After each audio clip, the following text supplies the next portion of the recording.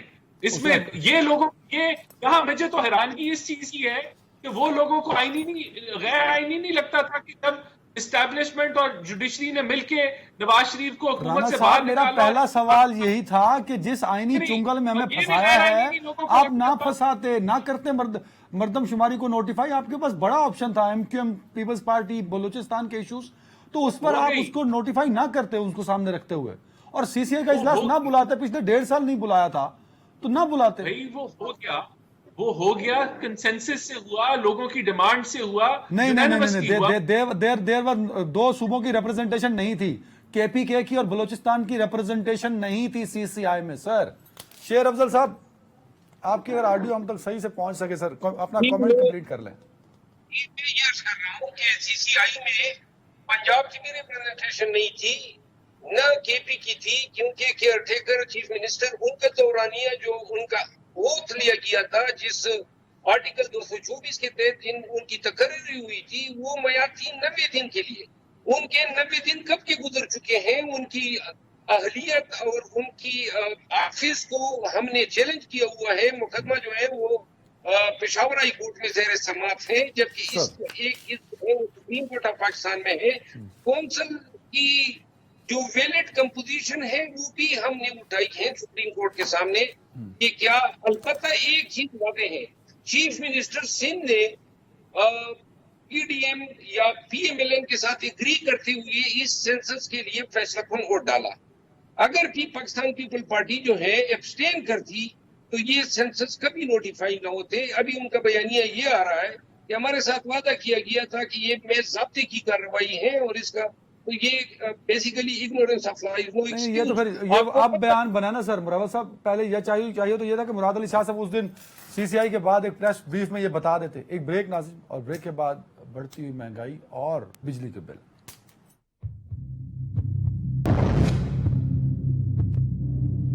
جی ناظرین welcome back. Salman عابد صاحب، ایک زمانہ تھا، بلکہ آپ کے زمانے میں لوگ تنخواہ اور انکم پوچھا کرتے تھے. ہمارے زمانے میں لوگ بجلی کا بل پوچھتے ہیں. سر تو کتنا بل آیا آپ کا؟ سر میں نے تو پچھلی دفعہ 45,000 روپے کا بل جمع کرایا ہے. سوال یہ ہے کہ پاکستان میں میرے سے زیادہ مسئلہ ان لوگوں کا ہے جن کی تنخواہ جو ہے 25 سے 30 ہزار کے قریب ہے اور بجلی کا بل جو ہے وہ 15 سے 20 ہزار روپے کا ہے. اب آپ مجھے بتا دیں، پاکستان کا ریاستی نظام، پاکستان کا حکومتی نظام اور وابڈا یا آئی پیز کے جو محکمے ہیں، کوئی جسٹیفائی کر دے اس مسئلے کو کہ 25 30 35 ہزار کی تنخواہ والا ملازم کس طرح سے 15,000 روپے کا بل جمع کرا سکتا ہے؟ مجھے یہ بتا دیں. سوال یہ ہے کہ جتنے ٹیکسز اس سسٹم کے اندر لگ چکے ہیں، اور یہ کیوں ہو رہا ہے؟ اس لیے ہو رہا ہے عدنان صاحب کہ اقربا پروری ہے، کرپشن ہے، بدعنوانی ہے، لوٹ مار ہے، اور بہت سے طاقتور طبقات کو بجلی کے یونٹ معاف ہیں، اور اس کی بھاری قیمت کون ادا کر رہا ہے؟ عوام ادا کر رہے ہیں. اور جبری بنیادوں پر یہ ٹیکس لیے جا رہے ہیں. 7 8 9 ٹیکس لگائے گئے ہیں اور جبری بنیادوں پہ لوگوں سے وصول کیے جا رہے ہیں. اور ایک ایسے موقع پہ، ایک ایسے ماحول میں جب پاکستان میں مجموعی طور پہ آمدنی اور اخراجات میں ایک بہت بڑا عدم توازن پیدا ہو گیا ہے، تو مسئلہ یہ ہے کہ اب یہ ظلم کہاں سے ہوا؟ اس ظلم کا آغاز ہوا 1994 میں، 1994 میں، جب آپ آئی پیز کے معاہدے میں گئے. وہاں سے چلیں اور وہاں سے چلتے چلتے ساری حکومتوں پہ آ جائیں. اور جب اگر آپ نے اس مسئلے کو سمجھنا ہے تو اب آپ کو ایک عدالتی کمیشن بنانا پڑے گا جو 1994 سے لے کر اب تک کی حکومتوں کا احتساب کرے اور دیکھے کہ کیسے یہ سارے مسئلے خراب ہوئے، کون کون سی اس میں حکومتیں شامل تھیں، کون کون سی حکومت کے وہ فیصلے تھے جس کی وجہ سے شیر افضل صاحب، سلمان عابد صاحب کہہ رہے ہیں کہ ہمیں کیپشنز کو چینج کرنا ہوگا. ہمیں اب ایک مطلب لارجر چیزوں کو دیکھنا ہوگا، بیکاز جو بجلی کے بل ہیں وہ تو پہنچ سے باہر ہو گئے ہیں سر. مطلب اٹس انبیئریبل سر. اور ہو از ریسپانسیبل، یہ سمجھ نہیں آ رہی ہم سب کو. بجلی کے بلوں کے ساتھ میں توانائی کے جو ریسورسز ہیں یا گیس ہیں یا پیٹرول ہیں، اس کی بھی اخراجات سامنے رکھنے چاہیے، کیونکہ اینڈ کنزیومر ان تمام سے پوری طرح متاثر ہو رہا ہے. یہاں پہ آپ اگر گرافکس رکھیں سامنے تو 16 مہینوں میں مہنگائی میں جو اضافہ ہوا ہے، اور بالخصوص سابقہ 4.5 ماہ میں مہنگائی میں جو اضافہ ہوا ہے اس نے ہر پاکستانی کی کمر جو ہے وہ توڑ دی ہے. میں اپنے بل کا ذکر ضرور کروں گا. میرا بل جو ہے اس مہینے میں نے جو ادائیگی کی وہ 2,50,000 روپے ہے. باوجود اس کی 1 لاکھ روپے جو ہے وہ دفتر کا بل آیا، وہاں پہ میں نے سولر سسٹم لگایا ہوا تھا، اس کے باوجود بھی 1 لاکھ روپے مجھے دینے پڑے. اور گھر کا جو بل تھا وہ 1.5 لاکھ آیا. اب یہ اس سے 2 مہینے پہلے میرا بل 56,000 کا آیا تھا. یعنی 56,000 سے ایک دم چھلانگ لگا کے 1,50,000 روپے گھر کا بل ہوا. اب لازماً وہ لوگ جو سر یہ جو بجلی مہنگی بجلی ہے سر، اس کا ذمہ دار شیر صاحب کس کو ٹھہرانا چاہیے؟ کوئی ذمہ دار ہے یا نہیں؟ جو جس طرح انہوں نے بتایا. اب پہلی بات تو یہ ہے کہ آپ نے وابڈا کے ملازمین کو فری کیے ہوئے ہیں. وہ تو شاید ابھی فیصلہ ہو گیا، پرائم منسٹر نے کہہ دیا کہ وہ جو مفت ہیں فری والے یونٹ وہ بند کریں. نہیں، ایک یہ بند کریں. دوسری بات یہ ہے کہ آئی پیز جو ہے اگر 1994 سے اس کی اگر احتساب ہوگا تو پتہ چلے گا کہ یہ بجلی قصداً مہنگی بیچی جا رہی ہے پاکستانیوں کو. درمیان میں جتنی بھی سر آپ ٹھیک کریں ٹائم کی کمی، بٹ آئی وی پیز کا مسئلہ یہ ہے کہ we can not challenge them, ہم نے ان سے ایگریمنٹ کر رکھا نا، تو پھر ان کو پکڑا جائے جنہوں نے ایگریمنٹ کی ہیں۔ رانا احسان صاحب، سر پی ڈی ایم کی حکومت گئی، آپ کی حکومت گئی، بجلی مہنگی ہے سر۔ نہیں مجھے صرف اگر آپ جو ہے نا 1 منٹ دے دیں بلا انٹرپشن کے، تو میں آپ کو بتا دیتا ہوں کہ یہ کیا مسئلہ ہے۔ سر 240 سیکنڈز آپ کے ہوئے۔ چلیں دیکھیں، بجلی ایک عام صارف کو جو چوری ہوتی ہے بجلی کی، اس کی بھی پیمنٹ کرنی پڑتی ہے، جو اضافی بل وہ پے کرتا ہے۔ اس کے علاوہ جو لائن لاسز ہیں جو کہ 18-19% پہ کھڑے ہیں پاکستان کے، لیکن انٹرنیشنل سٹینڈرڈ 6% ہے، اس کی بھی اس کو ایڈیشنل ادائیگی کرنی پڑتی ہے۔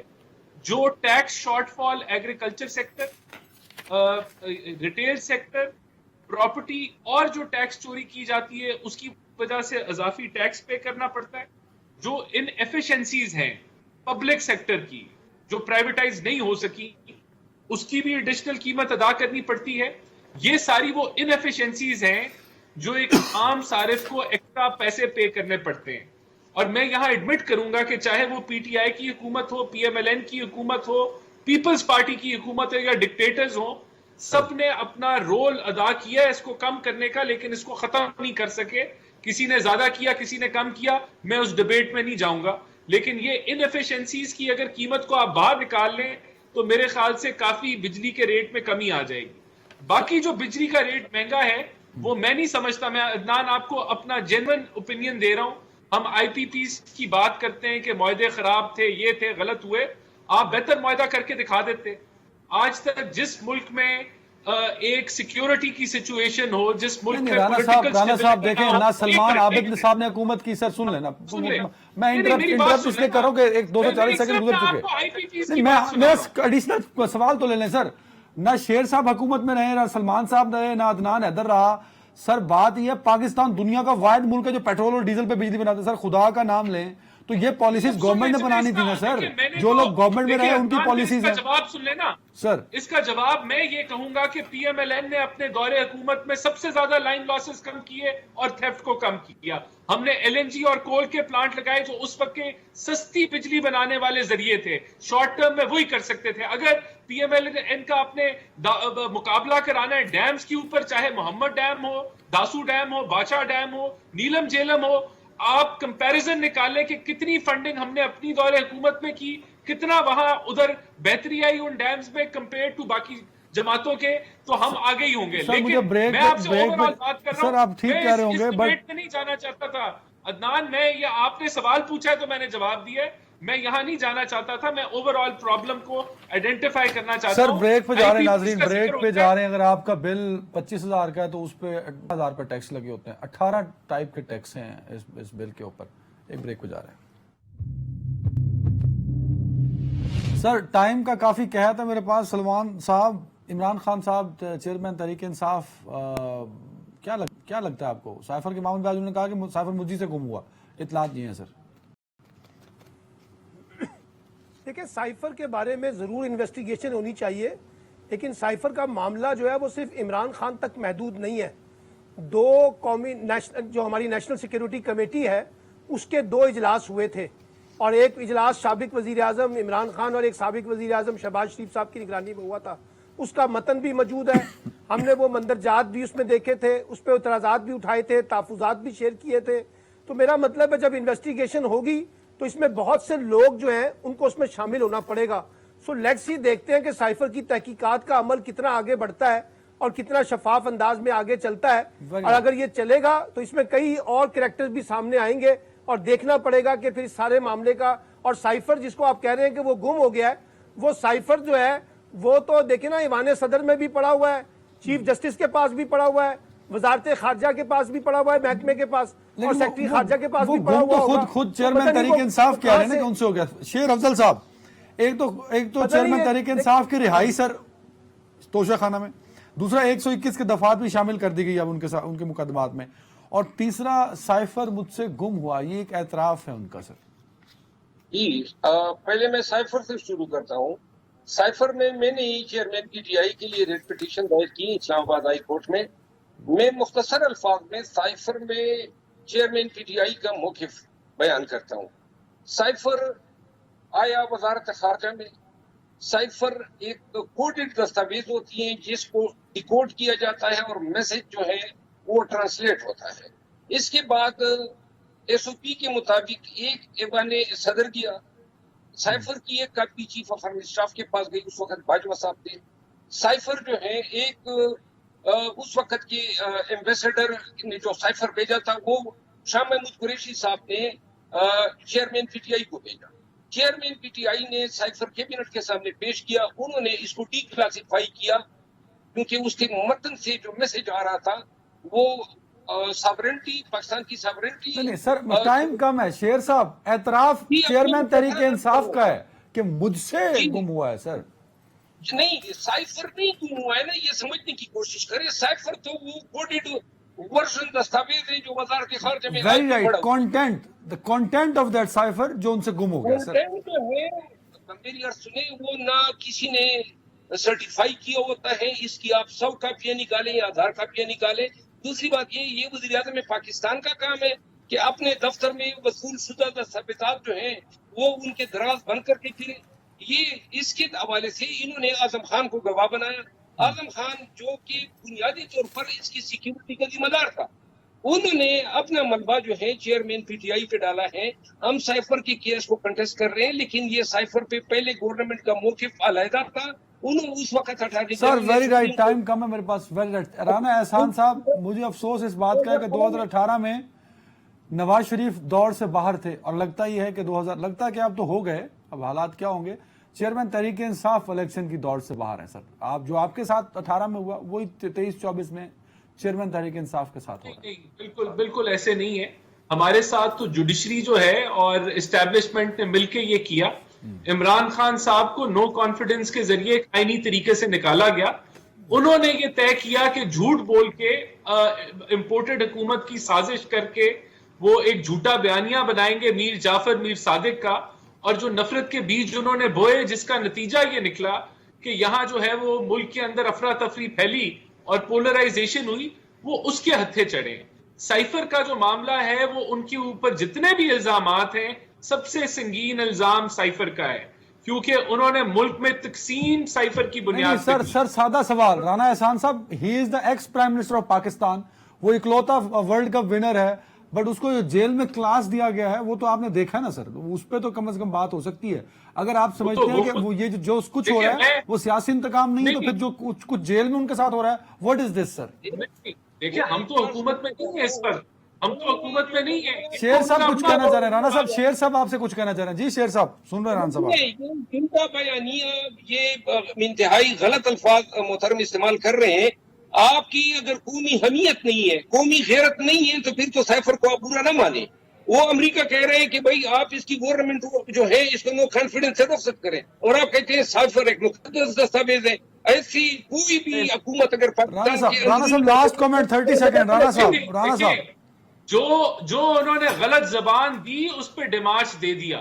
جو یہ سیکیورٹی کمیٹی کی بات ہے انہوں نے ڈی مارچ ایشو کر دیا, اس غلط زبان کا جواب دے دیا. جو اس کے اوپر بیانیہ بنایا گیا کہ یہ امپورٹڈ حکومت ہے, یہ نافذ کی گئی یہ امریکن سازش ہے, وہ جھوٹ تھا, وہ بے نقاب ہو گیا. وہ عمران خان 200 جو انٹرنیشنل انٹرویو دیے, کسی ایک انٹرویو کے اندر انہوں نے یہ اس چیز کی تسلیم نہیں کیا کہ وہ عالمی سازش تھی. اس سے وہ بھاگ گئے, اس الزام سے وہ خود مکر گئے. سائفر کے ایک ہفتے کے بعد تو آپ لوگ نازل ہو گئے. سائفر سے 3 سال, سائفر کے بعد ایک ہفتے کے بعد ٹائم ختم ہو گیا میرے پاس. میرے تینوں معزز مہمانوں کا بہت شکریہ. بڑا مشکل ہے مہنگے میں سستی زندگی جینا, پر یہی حالات ہیں ہمارے. اللہ حافظ.